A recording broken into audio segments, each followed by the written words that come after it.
Hey, what's up guys? So in this video we will see how to clone apps on the Poco X3 Pro. Now to do that, just open the settings app on your smartphone and from here just scroll down and tap on apps. From here just tap on dual apps and tap on create. Now from here just enable the toggle for the apps which you want to create a clone of. Just like that. Now just wait for a few seconds for your smartphone to create a clone of the selected app.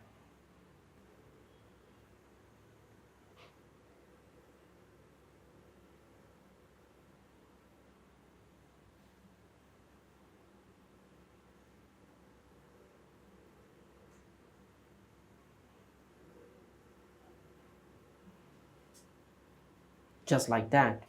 Now if you go to your home screen and open the app drawer,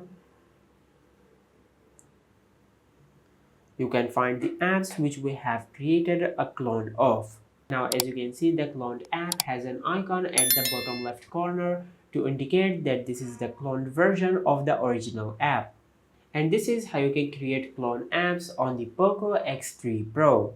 If you found this video helpful, please like the video and subscribe to the channel and hit the bell icon to get notified when we upload a new video.